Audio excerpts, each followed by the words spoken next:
Hello guys, আসসালামু আলাইকুম। আশা করি সবাই ভালো আছো। আমরা আল্লাহর রহমতে খুব ভালো আছি। তো আজকে হচ্ছে মঙ্গলবার। তো আজকে এখন বাজে বিকাল ৫টা। তো মা, শাশুড়ি মা, এক আন্টি, আমি আর এই যে ছেলেকে নিয়ে চলে যেতেছি একটু নামার সাইডে একটু ঘোরাঘুরি করার জন্য। আর হচ্ছে এটা হচ্ছে বনশ্রী পিকনিক স্পট আমার বাড়ির কাছেই, খুব কাছে। তো এখানে আগে আমরা এমনিতেই ঢুকতাম।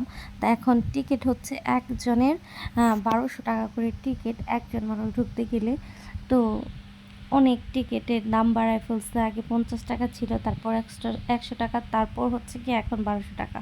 তো এই যে আমার ছেলে রাস্তায় এসে বলতেছে ওর নাকি আইসক্রিম খাইতে ইচ্ছা করতেছে। তো মা একটা পাশের দোকান থেকে আইসক্রিম নিয়ে দিছে, তো এটা খাইতে খেতে যাইতেছে। তো বাসায় আসছি রোজার ২৭ রোজার দিন। তো আর আজকে হচ্ছে ঈদের পরের মঙ্গলবার। তো এত দিনের ভিতরে যে আজকে বাসা থেকে ফার্স্ট টাইম বেরোলাম। আর দেখো এখন এই যে এই সাইডে না, এখন তো বৈশাখ মাস হয়ে গেছে, মানে পড়ে গেছে।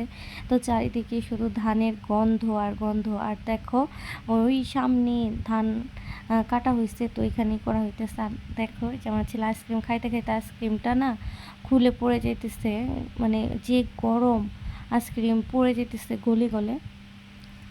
তো দেখো যে সামনে হচ্ছে গিয়ে অনেকে ধান উড়াইতেছে, যাদের ধান কাটা হয়ে গেছে আনা হয়েছে। আবার অনেকে দেখো যে ওই মহিষের গাড়ি, তারপর হচ্ছে ওইখানে ছোট্ট ডেরা করতেছে, আমাদের এখানে ডেরা বলে আমাদের আঞ্চলিক ভাষায়। তো এখানে হচ্ছে যে মহিষের গাড়িগুলো যারা চালায় ওনারা থাকবে এখানে।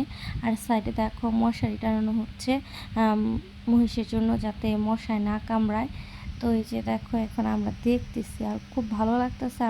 আর যখন বিয়ে হয়নি, বিয়ের আগের সময়টাকে খুব মনে পড়তেছিল, কারণ এরকম বৈশাখ মাসে আমরা অনেক মজা করতাম, যেহেতু আমাদের ধান আবাদ করতো আমার মা বাবা। তো এই দেখো এখানে আয়ান উঠে গেছে মহিষের গাড়ি দেখে, তো বলতেছে ওই দেখো মা এখানে মহিষ আছে। আমি বলতেছি হ্যাঁ আছে, তুমি একটু সামনের দিকে যাও। ও ভয়ের চোটে উঠতেছিল না, তারপরে অনেকবার বলতে বলতে একটু উঠছে, তারপরও বেশি দূর যায় না। আমি বলতেছিলাম বস্তার উপরে উঠে বসো, নাহলে সামনে যাও।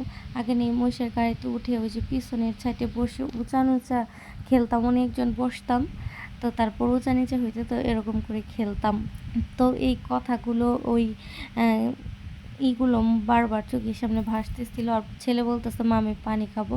আমি বলতেছি যে বাসাতে বেরোলেই তোমার মোচা খাইতে মনে চায়, মানে এটা সেটা খাইতে মনে চায়। তো এই দেখো এখানে হচ্ছে কিছু আপুরা বা আন্টিরা হচ্ছে ধান উড়াইতেছিল। আর দেখো কি মেঘ করছে আকাশে। আর এই ছেলেগুলা না এখানে দেখো ফুটবল খেলতেছে, আর ভেড়ার পাল কতগুলা। আর এখানে দেখো ওই যে মহিষগুলা ঘাস খাইতেছিল। তো মানে একটা অন্যরকম একটা দৃশ্য, মানে এরকম ভালো লাগে, অনেক ভালো লাগে। তো কার কার আমার মতো এরকম দৃশ্য ভালো লাগে অবশ্যই শেয়ার করবা।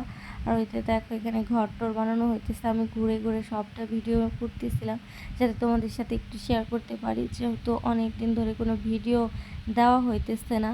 আর প্রচুর মেঘ করতেছে, প্রচুর মেঘ, কখন জানি বৃষ্টি নেমে পড়ে।